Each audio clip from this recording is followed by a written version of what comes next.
नोभिष्टं स्थापितं येन भूतले स्वयं रूपं कदा मह्यं ददाति स्वपदान्तिकं हे कृष्णा करुणा सिन्धु दीनबन्धु जगत्पते गोपेश गोपिका कान्त राधकान्ता नमोऽस्तुते तप्त काञ्चन गौरांगी राधे वृन्दावनेश्वरी विषभानुसुते देवी प्रणमामि हरिप्रिये नमो महावदन्याय कृष्ण प्रेम प्रदायते कृष्णाय कृष्ण चैतन्य नाम्ने गौरे त्विष नमः वाञ्छाकल्पतरुभ्यश्च कृपा सिन्धुतयेव च पतितानां पावनेभ्यो वैष्णवेभ्यो नमो नमः नमो ॐ विष्णुपादाय कृष्णप्रेष्ठाय भूतले श्रीमते भक्तिवेदान्त स्वामिनिति नामिने नमस्ते सरस्वती देवे गौरवाणी प्रचारिणे निर्विशेष शून्यवादी पाश्चात्य देशतारिणे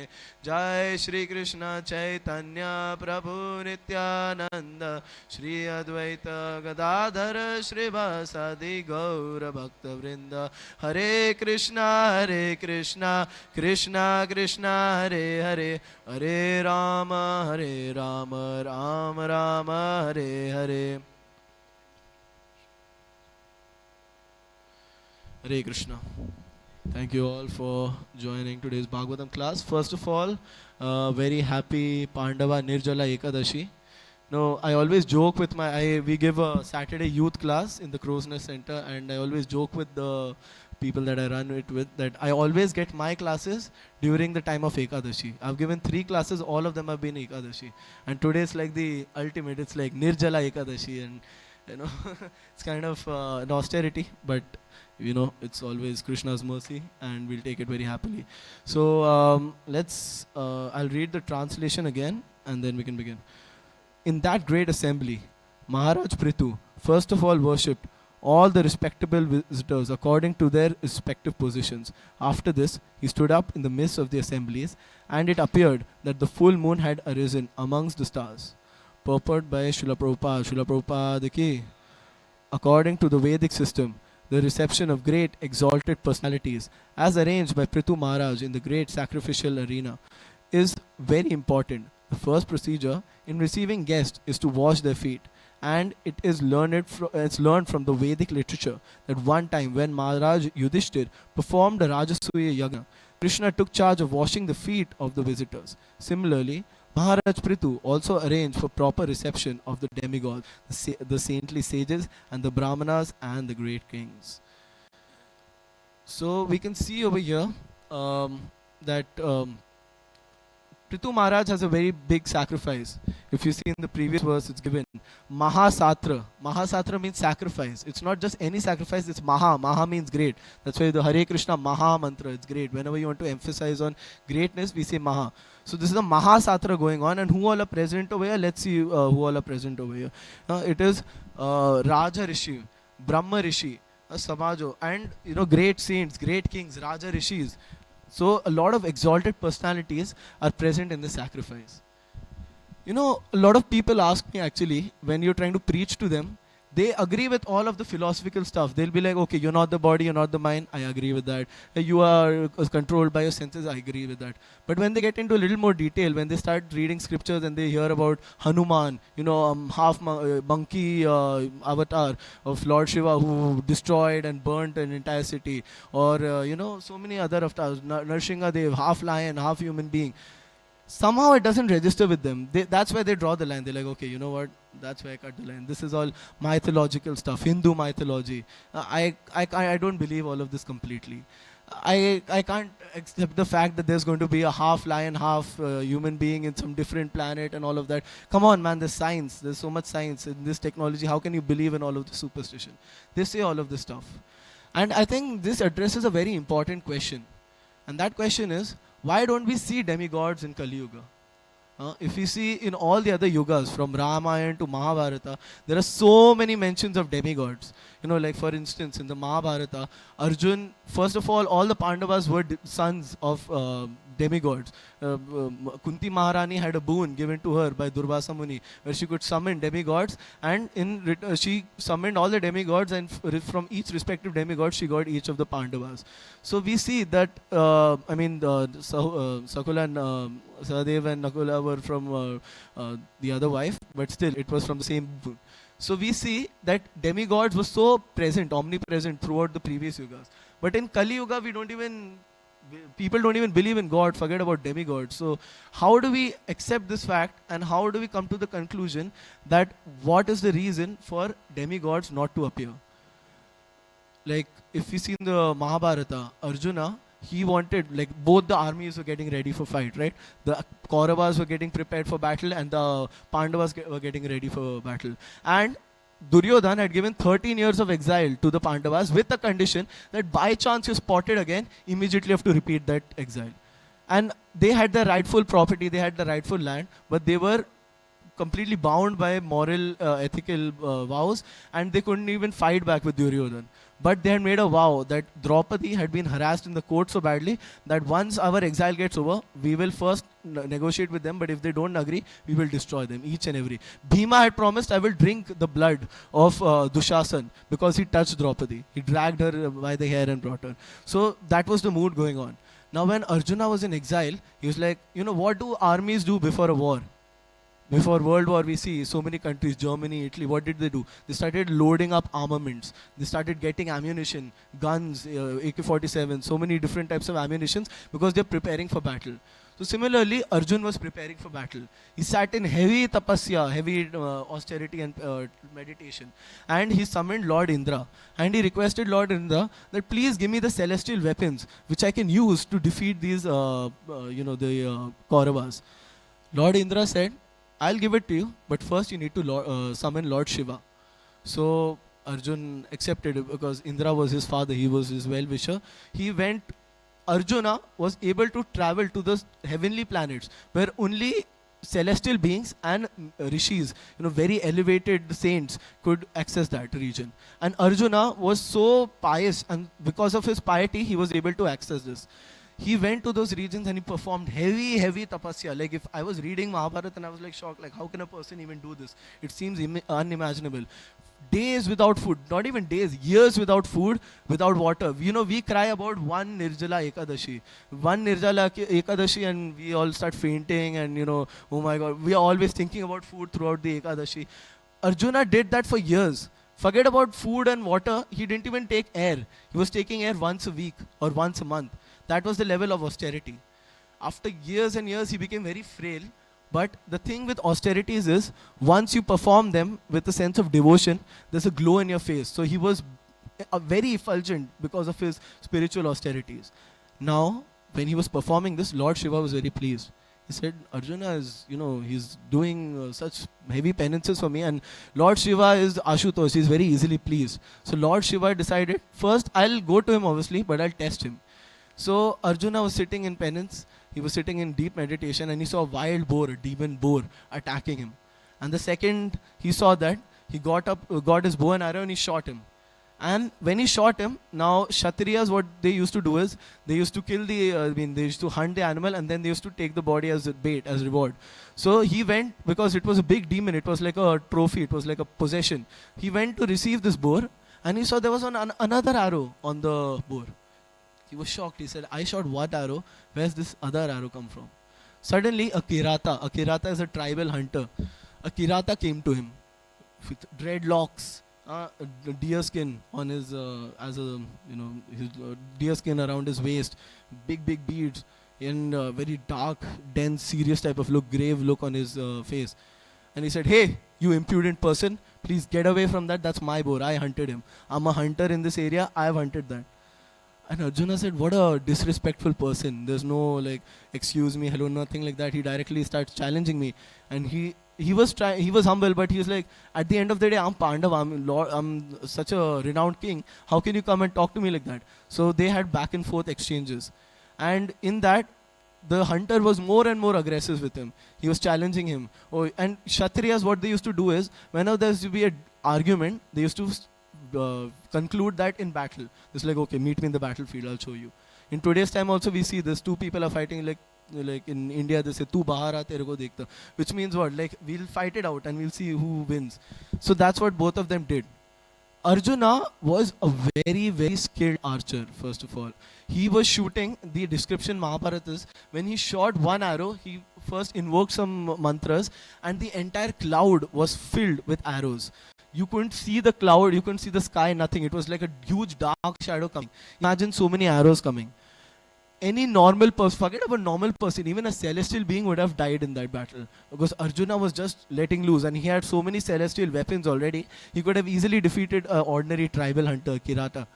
But this hunter, all the arrows just hit him and he was just standing there, unaffected, untouched, unfazed. Arjun got, like, he got a little bewildered. He's like, what is this? Any ordinary person would have died by now. How is this guy still standing? This exchange went on. This fight went on. Arjun was using each and every skill set that he had. He was using, arrows to create thunder clouds and fire and this and that, and God, like he did everything that he knew. And this Kirata was unfazed, not even tired. He was just casually fighting back, and he was giving Arjuna a very tough fight. Arjuna thought for a second. He said, these arrows cannot even be deflected by ordinary demigods like Indra, Varuna. They cannot fight against this. This has to be some great personality. And that's when Arjuna got an idea. He stopped fighting. He created a clay Shivlinga and he offered little water and leaf to him. And immediately, in that clay, he saw the hunter. And he bowed down. He fell down. He knew it was Lord Shiva himself. And Lord Shiva was so pleased with Arjuna. He gave him the boon, and with his boon, he gave him the Pashupati weapon, which is like the most powerful weapon. And while Shiva gave this to Arjuna, he said, once you get this weapon, you'll be undefeatable. You'll be unkillable even by the demigods. That was the power of that weapon. And on top of that, once he performed that and he got that benediction from Lord Shiva, Lord Indra came and he gave him more benedictions. We see also in the forest pastime when Agnidev wanted to, devour the forest with flames. Once Arjuna and Krishna, they were able to fight off Lord Indra and they allowed Agnidev to devour the forest, the Khandava forest. Then Agnidev gave him, his chariot, his bow, his Gandiva bow. That's how he got it. So he had so many celestial weapons. In today's time, it's completely unimaginable, all of this. We read these stories and we start questioning, what is all of this? I was seeing one guy, he was talking about Ramayana, and he's like, Ramayana is a good, folk tale. It's a good mythological story that people read so that they can console themselves. That, okay, my life is miserable, but at least I can make up this God scenario in my head and feel better about myself. And he's like, I was reading about Hanuman, and it's written Hanuman lifts mountains in his hand. But actually, it's a metaphor. It means that when supposing Manakrit is doing a lot of heavy work, so I'll say Manakrit is almost lifting a mountain. He did so much work, it's like lifting a mountain. So it's all metaphors. They try to give analogies like that.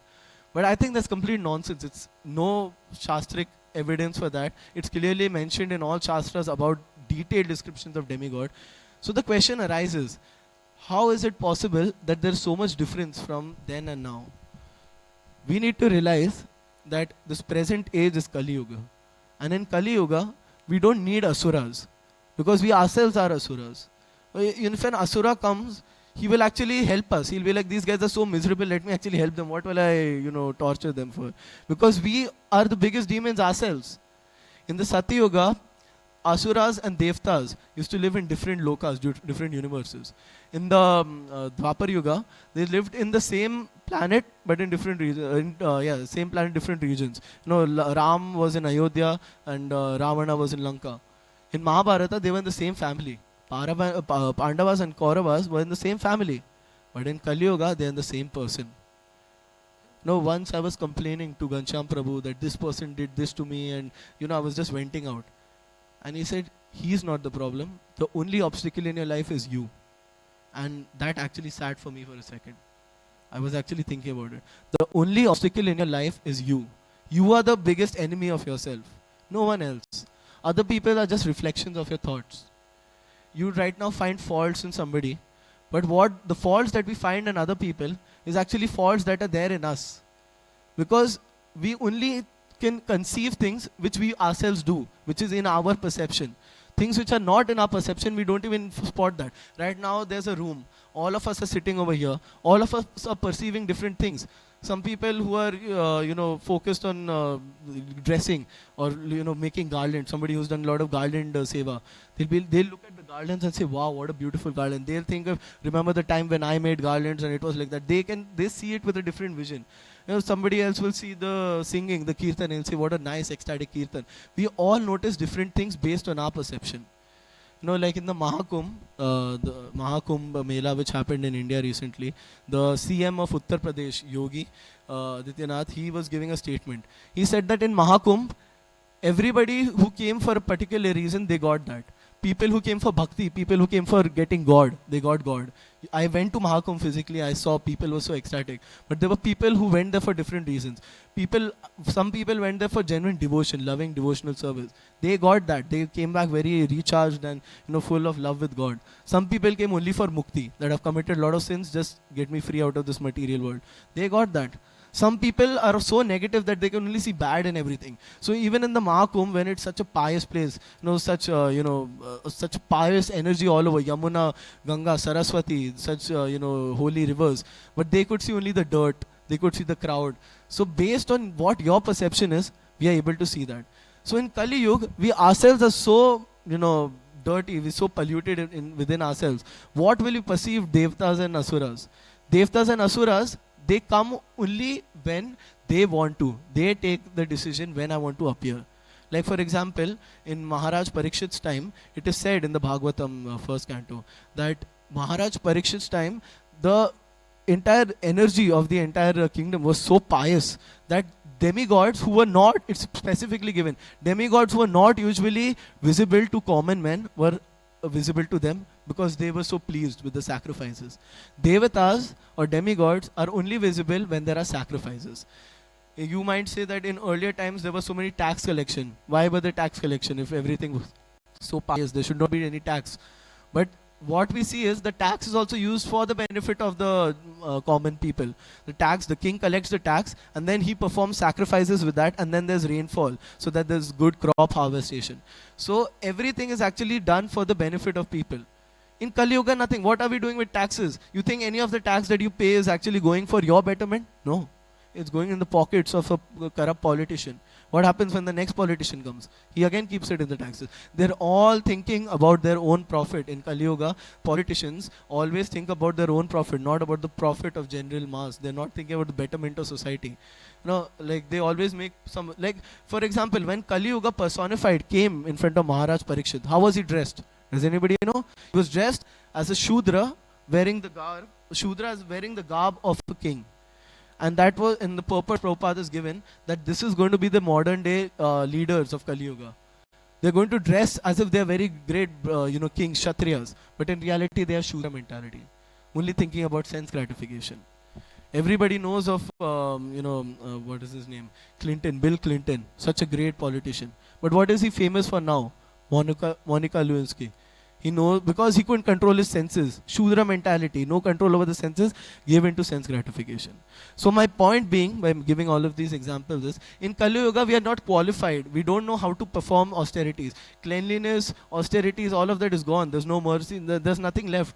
So then how can we actually demand that demigods will be appeared in front of us? And demigods, then what can we expect that Supreme Lord will appear in front of us? Supreme Lord, Krishna says in the Bhagavad Gita, Naham prakasha sarvasya yoga maya samavritah.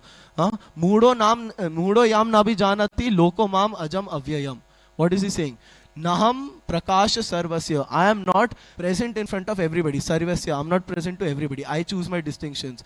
Yoga maya samavrita. My yoga maya, my maya shakti, illusionary energy is so powerful that these fools will never be able to see God in them. They will probably be like in India. There's a place, Bharat Bhumi. There's such a pious country, but people born in India deny God. That is the condition. Yoga maya samavrita. Mudo yam nabi janati. The foolish people, Muda is foolish. Mudo nabi janati. They don't know. Loko mam ajam avyayam. What is ajam? That unborn, avyayam, unextinguishable. So Lord is clearly saying that I'm not present. So anybody who says, show me God, this is your proof. Krishna is himself saying, I make my distinction when I choose who I want to come to. So this is the reason why we don't see demigods, because first of all in Kali Yuga we don't have that qualification. We don't know how to perform sacrifices. We don't know the mantras, and in general Kali Yuga is controlled by tamasic and rajasic energy. There's no sattvic. There are very few sattvic people. Like for example, if we see in this purport also, what is it given? That Maharaj Pṛthu, when he saw such respectable people, great brāhmaṇas, rishis, rājarṣis, what did he do? He washed his feet. What did Krishna do? Krishna, the Rajasuya sacrifice happened for Krishna. The entire purpose of Rajasuya sacrifice was to declare Krishna as Supreme Personality of Godhead. Everybody knew that. Everybody who was coming to the sacrifice acknowledged that Krishna is Supreme Personality. They bowed down, they offered obeisances. But what did Krishna do? He took the duty, he took the seva of picking up shoes of the guests. So that is, Krishna's exchange with pure devotees. And when that sense of, love for Godhead is there, when you perform sacrifices for your own selfish greeds, then you are not going to get Supreme Personality of Godhead. So we see that like Maharaj Pṛthu, he performed these sacrifices. He cleaned the feet of such great rishis. In Kali Yuga, like in the Varna Ashrama system, I hope all of you know, Brahmanas at the top, with the head of society, Kshatriyas the arms of society that protect the Brahmanas, Vaishyas the stomach because they provide food grains, and Shudras the legs, simple labor. But in Kali Yuga, it's the opposite. In Kali Yuga, Shudras are worshipped most. Like for example, actors, celebrities, all of them. In other yugas, they were considered to be Shudras. It was a Shudra's job to be an actor. They used to put up some funny costume and do some acting. It was Shudra's job. You won't see a Brahmana or a Kshatriya or a Vaishya doing all of this. But in today's time, we see actors, they're so well respected. And a Kshatriya is not so many. We know every actor in Hollywood, Bollywood. We don't know a single soldier.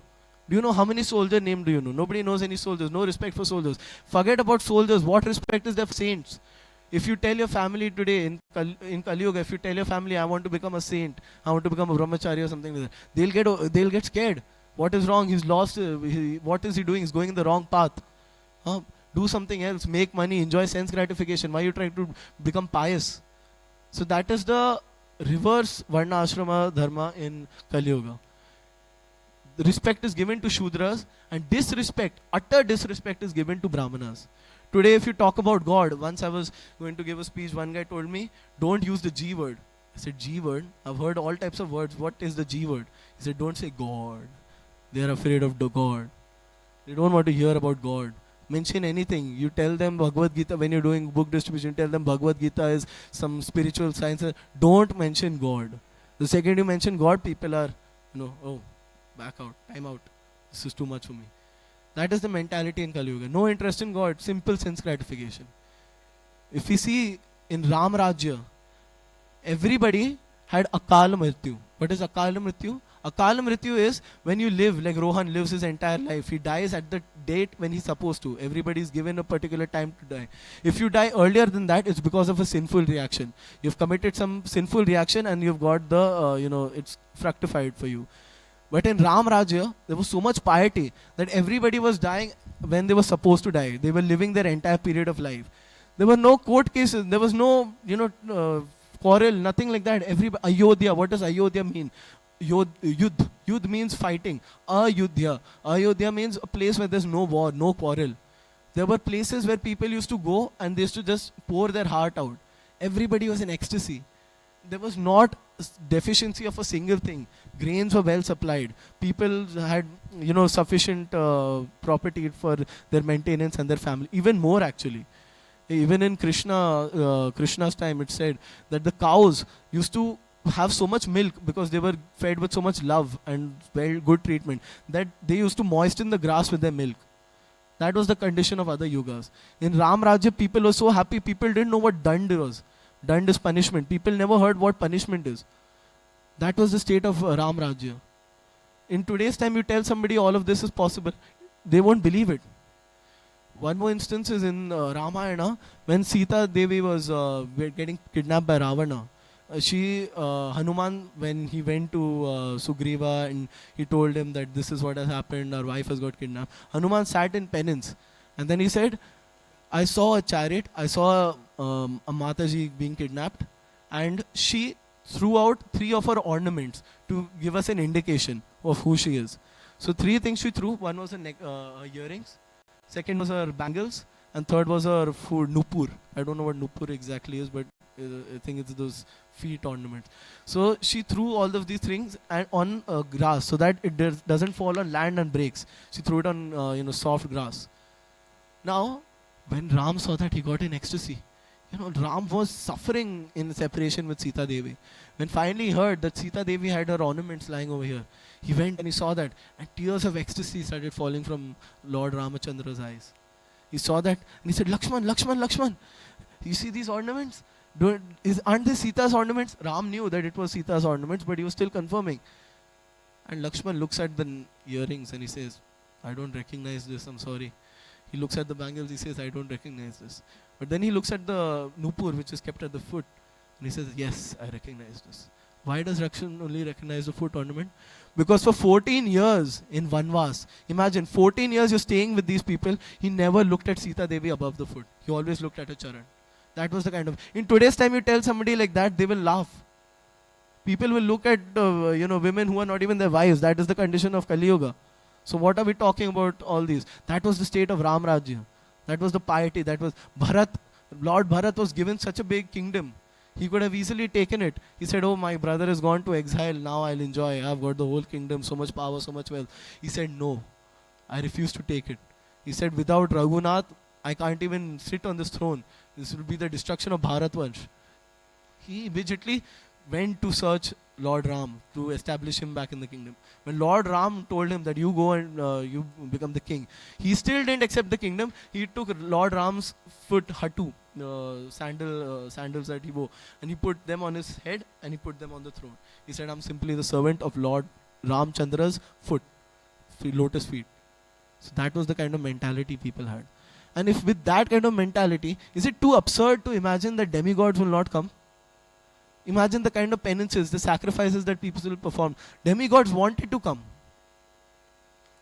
In today's time, why do you expect all of this to happen? Lord, it is given in the Kali Yuga, you won't see demigods because there's no piety. Demigods are in heavenly planets. When you are living in a very luxurious, supposing you move into a very luxurious suburb, you will have no interest in going into a crime-stricken suburb or a poverty-stricken country. You're enjoying luxuriously over there. Only when there's and the second reason is demigods, they won't come if there is no reason for them to come. And if it is obstructing the plan of Lord Krishna. Lord Krishna gave the Kali Yuga for a particular reason. If a demigod appears, then it will just obstruct everything that was planned by Krishna. So out of respect, they don't appear. And out of disgust, they don't appear. Why would I appear in Kali Yuga? Now all of this talk about Kali Yuga being very bad might be very depressing for all of us. We might think, I'm so unfortunate. What kind of yuga am I born in? But Hare Nam, Hare Nam, Hare Nam eva kevalam, kalau naste eva naste eva naste eva gater anyatha. Hare Nam, Hare Nam, Hare Nam eva kevalam. First of all, in the Vedas, whenever you want to emphasize on something, you say it 3 times. Om Shanti, Shanti, Shanti. They're trying to emphasize. Once if you say it, people might read through it. 3 times, that means it's really important. So what is it saying? Hare Nam, Hare Nam, Hare Nam. Lord Hari's name, Lord Hari's name, Lord Hari's name. They're emphasizing on that. Hare Nam, eva kevalam. If you simply say eva means certainly. If we simply say eva, that would have been good enough. Hare Nam, Hare Nam, Hare Nam, eva. That means that is certainly the thing. But still, to put more emphasis, they said eva kevalam. What does kevalam mean? Only. Hari's name only will give benediction. Kalau naste eva naste eva naste eva gatir anyata. That there's no other way, there's no other way, there's no other way. So we are very fortunate actually, because the same tapasya that people used to perform for so many years, the Mahasatra that's written over here, great sacrifices. These sacrifices weren't cheap and weren't easy. You had to fast for so many days. You had to get so much ghee, pure ghee. You need to feed so many brāhmaṇas. So many things you needed to do. But in Kali Yuga, how are you getting that? By chanting Hare Krishna, Krishna Krishna, Hare Hare, Hare Ram, Ram Ram, Hare Hare. That is the benediction. That's how merciful Lord Krishna is in Kali Yuga. even though all the things that we have heard in the previous yugas are not possible in Kali Yuga, the biggest benediction is Lord Krishna is so merciful that he comes in the form of his holy name. I'll tell you a very interesting story. I loved the story. There's one sampradaya called Ramananda Sampradaya. They agree, their philosophy is pretty much the same. The only difference is we worship Krishna, Supreme Personality of Godhead. They think Lord Ram is the Supreme Personality of Godhead. So now this guy of Ramananda Sampradaya, he was a very stout, atheistic kind of person. So there was one brahmana who was, preaching about the glories of Lord's name. He said, simply chant Hari's name and you will be free from all miseries. All requirements of life will be provided just by chanting Hari's name. Ramananda said, nonsense. What nonsense? Simply by chanting, I'm hungry, I'm not taking food. You're saying I'll simply chant and I'll be satisfied with my hunger. And a usual response will be like, no, actually this is this. He said yes. He looked him in the eyes and he said yes.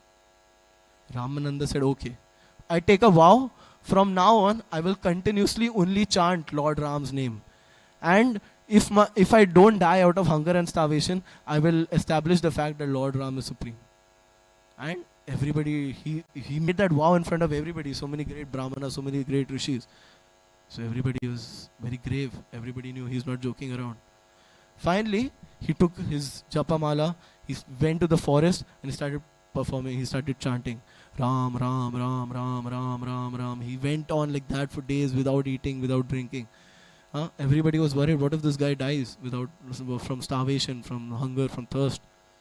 One day, he was sitting on a tree, he was in the forest, and a group of brahmanas came.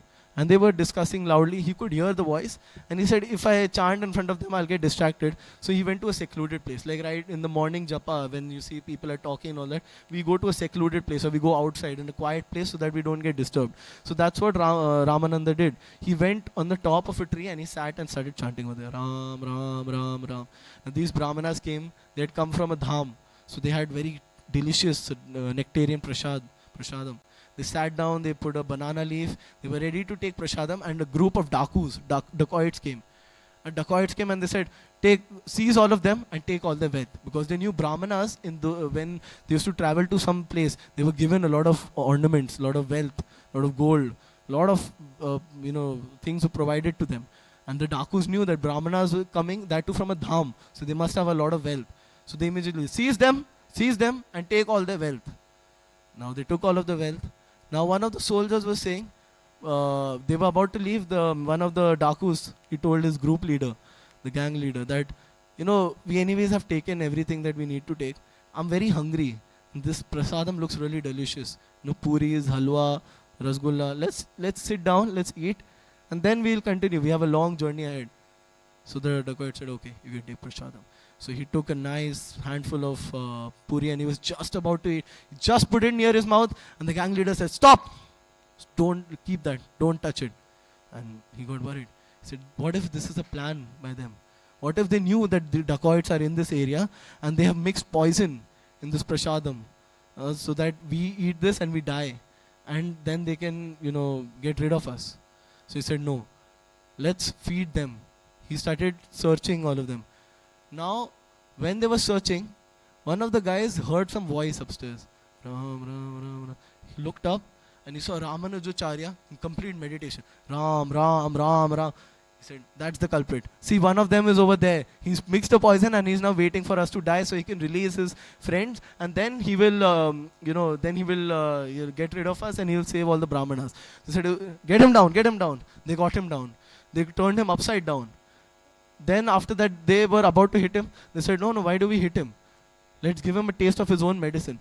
So Ramananda was worried that, what will happen? How will I survive by just chanting Lord Hari's name? He had not eaten for so many days. And these dacoits were like, open his mouth and feed him the prasadam. He will die by his own poison. So now Ramananda's chanting, Ram, Ram, Ram. And they take his mouth and then they put the prasadam inside. And when he's eating it, Ramananda goes into ecstasy.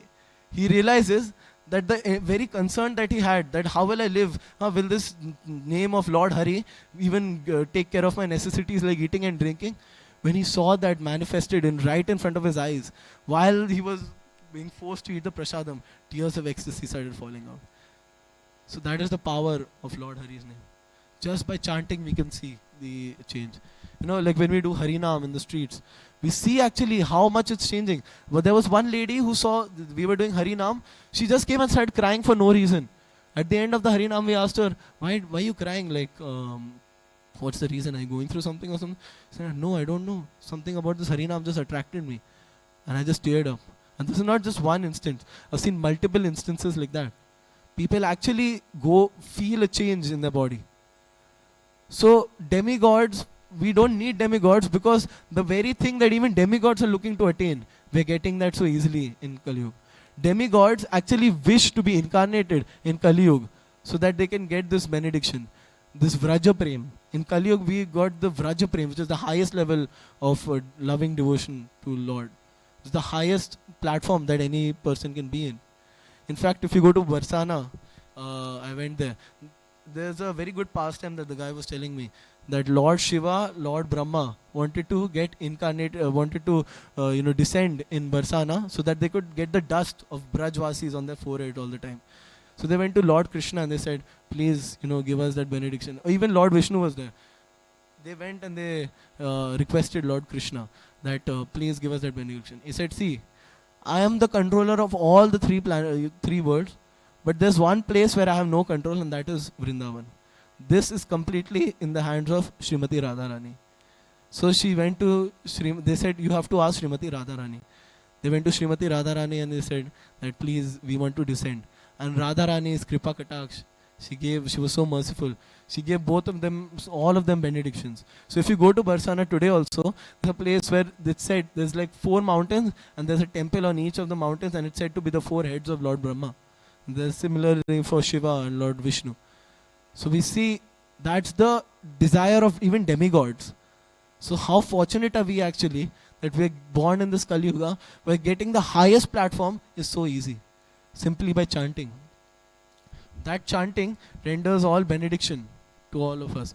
These sinful activities which would take so much tapasya, so much piety to get rid of, is getting completely extinguished, diminished.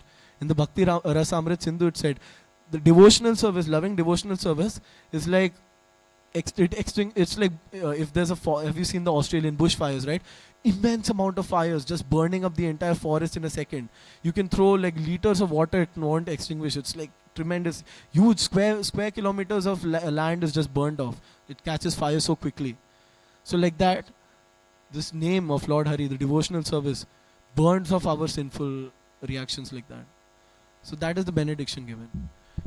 We need to understand actually what is the intention with, like we all are probably doing Nirjala Ekadashi, I hope you all are. In Nirjala Ekadashi, we might think, okay, I won't drink, I won't eat, anyways I don't have to do all this, let me just sleep. I'll just sleep the day through. I can't stay without food and water. We might think that, oh, let me just distract myself by doing something else. But that's not the idea of Ekadashi. Ekadashi is not meant for, just simply not eating and drinking. Ekadashi, the purpose of Ekadashi is we reduce our distractions to nil. The energy and time that we waste on eating and drinking, we cut that so that we can increase our bhakti towards Krishna. We can do more Shravanam Kirtanam. We can serve the Lord better. We can learn or listen to the Lord better. We might think yogis are such great people. They sit in the Himalayas and they perform austerities. That's probably what I need to get rid of all these activities. But Krishna is given in the 6th chapter, verse 45, that Prayatnad yatamanastu yogi samsuddha kilbishah aneka janma samsiddhas tato yati param gatim. That the yogi, after aneka janma samsiddhas, he performs penances and austerities for so many births, birth after birth after birth, lifetimes. And then they get that purification, they get cleansed. And then they get the paramgati, the high abodes, the heavenly abodes. But then we might say, why don't I become a yogi? Because what does Krishna say at the end of the 6th chapter? Yoginam api sarvesham mad gate nantar atmanah shraddhavan bhajante mam same yukta tamo matah. Where he says Shraddha, that is the most important thing. This is where I will bring up the main point about the demigods. Shraddhavan, we need to have faith. Shraddha. Shraddhavan and then bhajante mam. That With faith, then you worship the Lord. And if you do that, yogi nam api sarvesham. Out of all the yogis, he is the best. Same yukta tamo mata. That he is the highest yogi. Lord Krishna is declaring this directly. Because the entire point of all these austerities and all these different types of yoga is eventually to lead to pure loving devotional service. In the first canto, Ved Vyas is lamenting, I'm not feeling any satisfaction. I've written so many Upanishads, I've written so many Puranas, I've written all the Vedas. Why am I not feeling that satisfaction? What does Narad Muni say? Because, my friend, you left out the most essential part. The nectar is missing. What is that? Devotional service. Detachment from material life is just one part of the Vedas. Attaining high heavenly abode is just a small part of the Vedas. But the essence, the entire purpose of the Vedas is to eventually lead you to the realization of loving devotional service. When you can enjoy that rasa, that is the success of human life. Otherwise, it's just waste. What is the point of just, going through so many austerities day and night? We see so many people struggling. Day and night, they will catch a bus early in the morning, 5:33, go to the station, then go take a train to their work. In the work, the boss is abusing you. Oh, you idiot, you came late. And then after that, you go home. Rent is due, bill is due. So much struggle. And the foolish person, prakrite kriya marnani guna karmani sarvasya ahankara vibhudatma karta hamiti manyate. After doing all of this, the person is so foolish that he thinks, wow, I'm such a great person. Look at my property. Look at my family. Look at my wife. This you're doing birth after birth. Ahankara vibhudatma, because of your false ego. When you realize that actually my platform is loving devotional service to Lord, then we can actually understand what the destination is. Otherwise, we are just lost in the cycle. Om Agyana Timirandasya. That I was in darkness of ignorance. And then when Guru came, Krishna came in the form of Guru, then I got my vision, then I got light. So that is the purpose. We need to understand the purpose behind performing all these austerities. We should do Ekadashi not to simply fast. And it won't satisfy the purpose. Even in sacrifices, Krishna says there is Tamogun, Rajogun.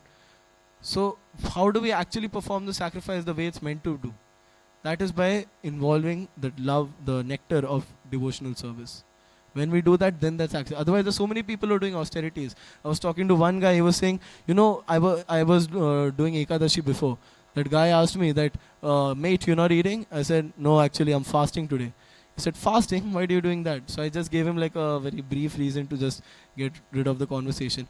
He's like, you know what, even I have taken up a very difficult austerity. I said, what is that? I got impressed. I said, what's that? From last month, I've only been eating meat. Simply meat diet. That is Kali Yuga austerity. Even what austerity, people do austerities in the form of austerities, they do pious activities. From now on I'll feed the brāhmaṇas, from now on I will clean the temple. Some pious activity you do in the for austerities, for a little bit sacrifice. This guy is doing pap for austerities. That is Kali Yuga mentality. So we need to actually understand that Ekadashi is also not simply for, feeling good next day, that all my system is cleared. Next day, rasgulla, jalebi, everything I'll have. That is not the I went to one friend's house during Ekadashi. Ekadashi is supposed to be fasting. This guy was doing Ekadashi feasting. A sabudana khichdi, pakoda, goranga potato. There were so many goranga potatoes that you need to do Ekadashi for the whole year to digest that. Goranga potatoes, French fries. They're just having a good time. Ekadashi is supposed to be Ekadashi fasting. He was doing Ekadashi feasting. So that is not actually the purpose of the sacrifices. We need to understand that these sacrifices are meant to be done for the pleasure of Lord. When we do it for the pleasure of Lord, any sacrifice that you do for Lord, that gives you. So next time when you're, when you have to wake up early, get to the temple, you probably miss a bus or something to the temple. Or, there's so much difficulties when you're going through book distribution and you don't find people are rejecting you. It happened with me. I went with Sankalpa Ram Prabhu. And Sankalpa Ram Prabhu is like the king of book distribution. I was seeing him. There was once, I'm not even kidding, he didn't even take out the books in his hand. He was just removing one book. And one guy was walking and he was like, hey, mate, are you selling some books? And he bought one book from him. And I was like, I had whole philosophy planned. I'll tell him this. Not a single guy bought from me. I was looking at Sankalpa Ram Prabhu. Hey. He was doing that. He was getting people. Are you local here? Are you local? And he was selling books like hotcakes. Why? Because that devotion was there. I was doing it for sense gratification, like, oh, I'll preach philosophy and I'll give him book. He was doing it with pure devotion. I've seen him in rough weathers also. He goes alone when there's nobody to do book distribution. That's the kind of attitude we need to do when we're performing these sacrifices. I think I'm out of time, so yeah, I'll just conclude with the last thing, that ultimately that is the purpose. Devotion service is the main purpose. Like in the Bhakti Rasamrit Sindhu talks about Santa Rasa, the rasa or the relationship with God, that in neutrality.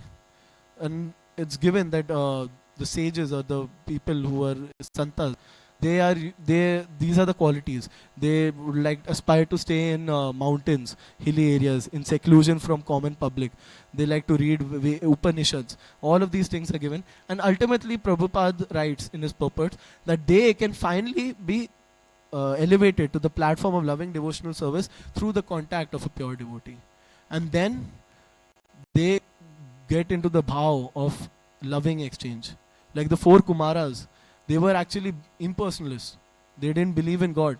But when they simply smelled the tulsi leaves that were offered to Krishna, smeared with saffron, tears of ecstasy started pouring.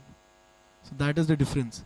Brahmananda, the taste, the bliss that you get from impersonalism, it's not even a millionth of a fraction of the bliss that you get in devotional service.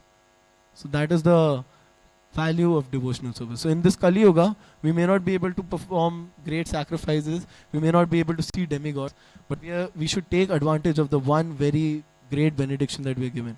That we are getting that opportunity to find loving devotional service for the blue and black boy with a flute, which was very difficult.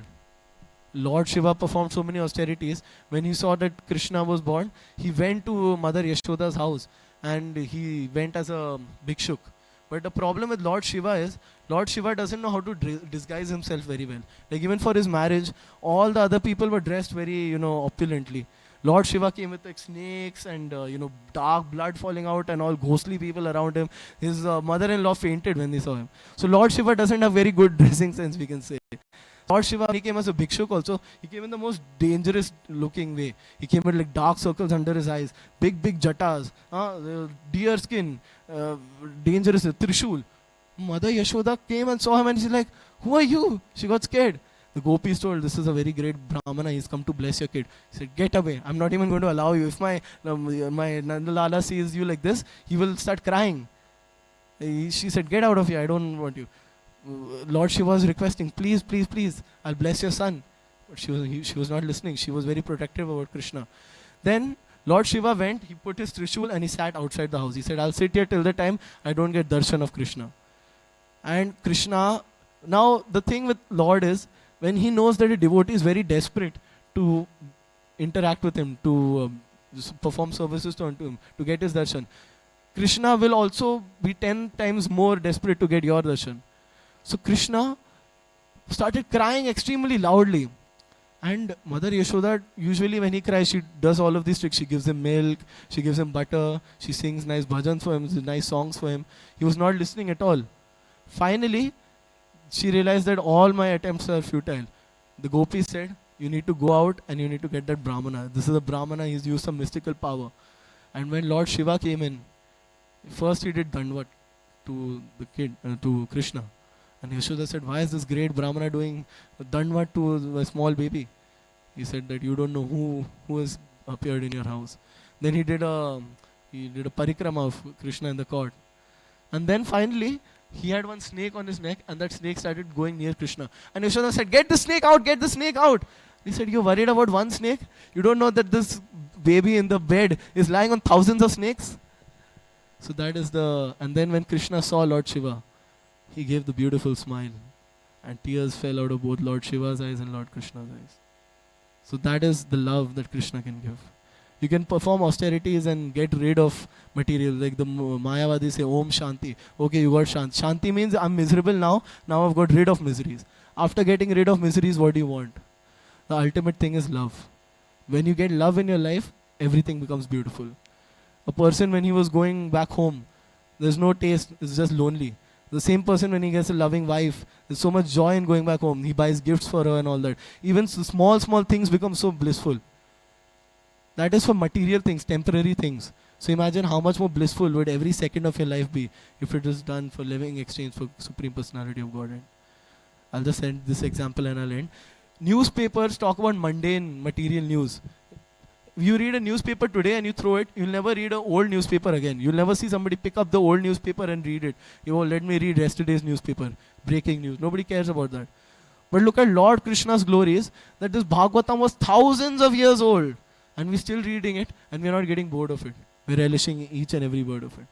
So that is the joy of performing austerities. And then we can understand that even though we are not able to see demigods, and we are not able to be in the same level of what people were in the previous yugas, but we are actually given the biggest benediction. That is, Hare Krishna, Krishna Krishna, Hare Hare, Hare Ram, Ram Ram, Hare Hare.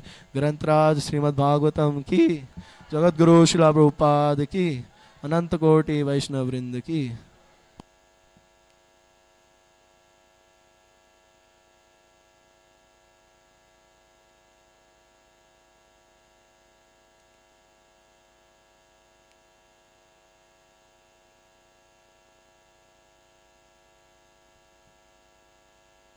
For Ekadashi? See, Ekadashi is actually a very big opportunity. You should see it as an opportunity. Especially Pandava Nirjala Ekadashi. They say that if you've never performed Ekadashi in your life, just by performing this one Ekadashi, you get so much benefit. That's why it's specifically mentioned. Do Nirjala on at least one day. Other Ekadashis might be having feast. At least one day you perform some austerity. And on this day, it is actually, even scientifically we've seen, we are at a very good mentality, like we are very conducive to spiritual topics. So on that day, chanting extra rounds, reading Bhagavatam, listening to lectures, all of that will give you tremendous benefit. It said like just performing all of these activities in Ekadashi is equal to 100 Ashma sacrifices. So that's the benefit that you're getting. So why do you want to waste it by sleeping? You sleep throughout the day. One day you cannot sleep. Hare Krishna.